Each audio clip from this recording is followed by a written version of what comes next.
জামালপুর শহরের মালগুদাম রোডে অবস্থিত সিংহজানি খাদ্য গুদাম জেলার প্রধান খাদ্য সংরক্ষণাগার হিসেবে পরিচিত এই স্থাপনাটি বর্ষা মৌসুম এলেই পরিণত হয় এক ভয়াবহ জলাবদ্ধ এলাকায়। একটু বৃষ্টি হলেই পানিতে ভাসে পুরো গুদাম।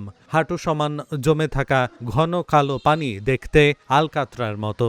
এই পানির মধ্য দিয়েই প্রতিদিন গুদামে প্রবেশ ও বের হতে হয় শ্রমিকদের। চারপাশে জমে থাকা আবর্জনা তৈরি করেছে এক অস্বাস্থ্যকর পরিবেশের। পয় নিষ্কাশনের সঠিক ব্যবস্থা না থাকা এবং গুদামের পাশের প্রধান সড়কটি উঁচু হওয়ায় সামান্য বৃষ্টিতেই পানি জমে প্লাবিত হয় গুদামঘরের মেঝে। ফলে কমে যাচ্ছে খাদ্য সংরক্ষণের সক্ষমতা। এই গুদাম থেকেই জেলার পুলিশ, বিজিবি ও সেনাসহ বিভিন্ন আইনশৃঙ্খলা বাহিনীর সদস্যদের জন্য রেশন সরবরাহ করা হয়। পাশাপাশি প্রাকৃতিক দুর্যোগে ক্ষতিগ্রস্ত মানুষের জন্য জরুরি খাদ্য সহায়তাও এখান থেকেই দেওয়া হয়। অথচ সেই গুরুত্বপূর্ণ গুদামই এখন চরম ঝুঁকির মুখে। আমরা আর লুট করতে পারি না, লুট করতে পারি না। তারপরে মনে করলেন এই চাউল এমন আছে গোডাউন আছে, পানি উঠে পড়ে, তে পানি নামার কোনো ধারা নাই। তে আমরা এটাই আবেদন করি রাম করে এই ড্রেন করে দেয় যাতে গোডাউনের পানিটা নামে যায়গা। এই পানি জ্বালে লুট আনলুট করতে পারতাছি না। সমস্যা যখন মনে করলেন আজকের গাড়ি কালকে দিতেছি, কালকে গাড়ি পরশুদিন দিয়েছি, এরকম একটা পরিস্থিতি হয়েছে। গুদাম ঘেঁষে থাকা উঁচু সড়ক ও ড্রেন না থাকায় পানি নিষ্কাশনের পথ বন্ধ।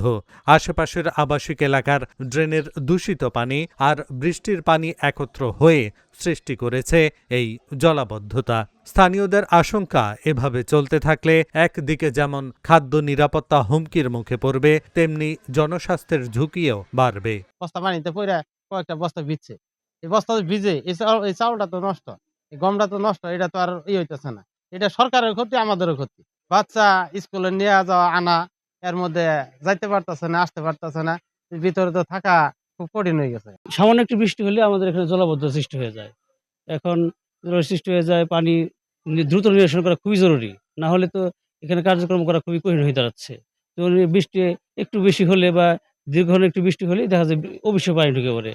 অল্প বৃষ্টিপাত হলেই কাজের বিঘ্ন ঘটে। লোড আনলোড কিছু করা যায় না। পানি নিষ্কাশন হতে 2 থেকে 3 দিন সময় লাগে বললেন এই কর্মকর্তা। এখানে অল্প বৃষ্টিপাত হলেই পানি জমে কাজের বিঘ্ন ঘটে। লোড আনলোড কিছু করা যায় না। পানি নিষ্কাশন হতে 2-3 দিন সময় লাগে, যে জন্য কাজের মারাত্মকভাবে কাজ ব্যাহত হয়।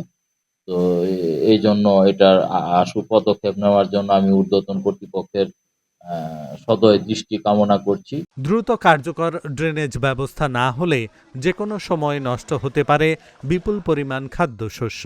সংশ্লিষ্টদের জরুরি পদক্ষেপের অপেক্ষায় স্থানীয়রা। Dhaka journal, news desk.